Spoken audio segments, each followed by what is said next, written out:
right. Hey, Weekly Walk viewers. Greetings from SoMa. I am here with Just Harsh. Right. We have determined you're now like a prince. You're so cool. He just has one name. That's it.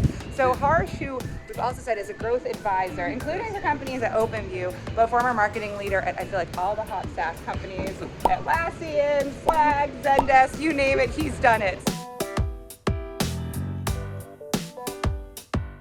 So we are weekly walking actually towards the Giants Stadium where we are heading, and I actually made notes because one of the questions I've asked you, it has so many words, I didn't think that I could memorize it. Are you ready? All righty, All right, we're going to see how many words your answer has. Okay, Yep.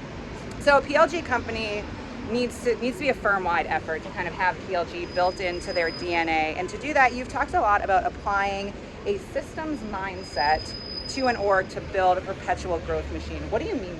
What do you mean by all of those words I just asked you? You know, many people don't know this, but I actually started as an engineer. And I started in product, I was building things. And one of the central tenets of product development is you do systems design. You think about how all the components are going to work together to maximize the outcome. And that's what I mean by PLG being a system, which is you want it to work together across multiple components. Do you know how your audience works? Do you know the product mechanics? Yep. What are you really trying to optimize for? Acquisition, conversion, retention, expansion.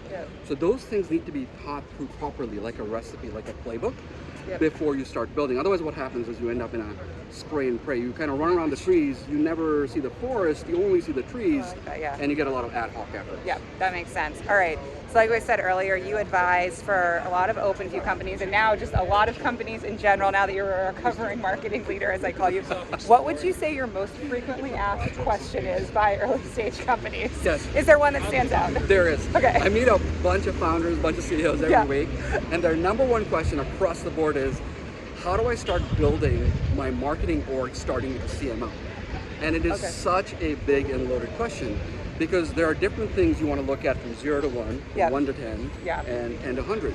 And depending on the kind of company, whether they're selling into developer audiences or non-technical audiences, you want to think about what kind of marketing species are you interested in? Is it somebody who comes from the product marketing school? Is it somebody who comes from the demand gen school, from the field marketing school? So there's a lot of discussion that happens there, but in most cases, they really have a hard time just grappling with that. Grasping that. Yeah. So, well, at least it's keeping you in advising business, right? Since they haven't seemed to figure it out yet. And then my last question for you, who would you say your dream dinner guest would be, if you could have anyone? Other than me, obviously. But other than you. Other than anyone at OpenView, including myself. I'd say, my dream dinners should be fun, they should be lively, they should be interesting. Yes, amen. And never boring. So I would have this combination of Kara Swisher and Scott Galloway. Okay. They've got this awesome podcast which keeps me entertained. Teaches me a few things.